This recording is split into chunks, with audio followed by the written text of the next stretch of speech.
Thank you, Chair. Mr. McDonald, Mr. Utano, I want to drill down on the mechanics of the internal investigation. I assume you're familiar with Mr. Lafleur's testimony here on February the 5th.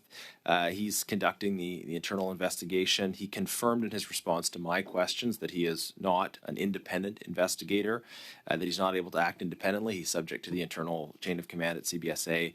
I emphasized at the time that I thought this was a deeply flawed process. Determinations of accountability require a proper external investigation in which powerful people, CBSA leadership, and politicians can be held accountable.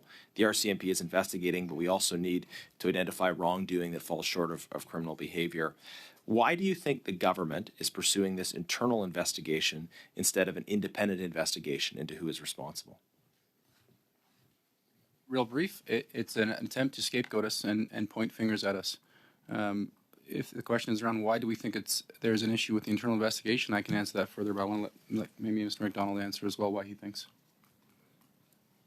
Well, it's clear that this ArriveCAN issue has drawn national attention. It's clear that Bottler themselves have tried to influence the media and are a marketing machine. From the statements that they've made out loud, it's clear that they have also engaged with people that they call leadership, which is obviously a lot higher than Aaron O'Gorman. So I think Aaron O'Gorman and the CBSA are pretty much holding on to these allegations as hard as they can. And I don't know what the fabric is between those three things, but it sure seems like Mindone, John Izowski, Aaron O'Gorman, nobody else at the CBSA or FAC or PSPC know anything, but these two guys here were the ones that were responsible for doing $60 million worth of work, contracting, and doing it so loosely that nobody can account for anything. Okay. There is a serious discrepancy in the testimony around the timeline of this investigation that I think is important. Mr. Lafleur said they initiated an investigation in November of 2022. You said that the investigation was initiated into your conduct after your testimony in November of 2023. Did the internal investigation, specifically looking at allegations against you two, begin in November of 2022 or of 2023? And how can you, what evidence can you provide to support your position on that?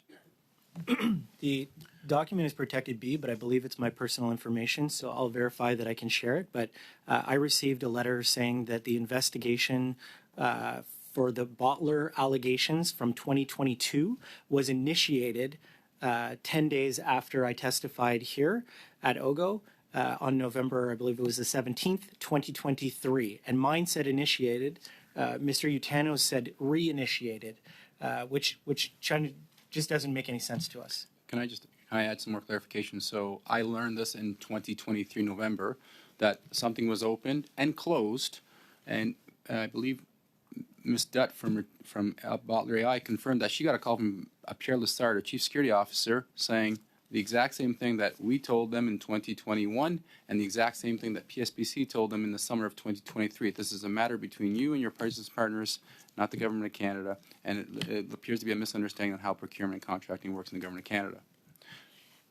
So you have written documentation to confirm that you can share with the committee, I hope, as soon as possible, that the government telling you in November of 2023 that they were either in one case initiating or in another case reopening an investigation. Because if you can supply that to us, that explicitly contradicts the testimony that we received from Mr. Lafleur. Just quickly, because I want to get to another question. But I can confirm it. If I'm able to provide it, I will. But the document says they are entering the fact-finding stage. Right. Which clearly goes. So if what you said is accurate and if it's supported by the document, it would very clearly contradict the testimony that we heard from the investigator. You referenced the Prime Minister's words and suggested in your opening comments that it wasn't just a matter of other people in CBSA trying to put the whole blame for what happened onto you two, but you referenced the Prime Minister's comments. What do you think is motivating the Prime Minister's words? Why is he invested in the outcome of this investigation? So I can start. It's a great question, and the answer is we don't know. We've been trying to access information to defend our character and our ability to defend against this, what's happening with this investigation. Our ATIPs have been delayed and blocked. Access to the original allegations have been denied. We keep trying to ask CBSA to clarify, but it's being denied. We don't know, and that's the issue. There's been cover-up and doubling down, if you will, to try and protect and withhold information from us. Information is deleted.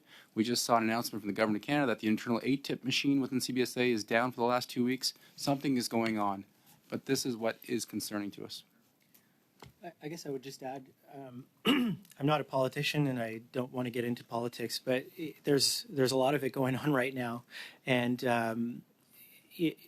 when we see what's happening with the OAG report, when we see what's happening with this, it just seems like there's been a lack of accountability overall, and so I was kind of shocked when I saw the media reports on the news that the Prime Minister had said what he said, because you can't say that there will be consequences when you're saying that there's an investigation. And in this case, we haven't even been contacted by the RCMP. Like, it just doesn't make any sense to me. Thank you very much, Mr. Generous.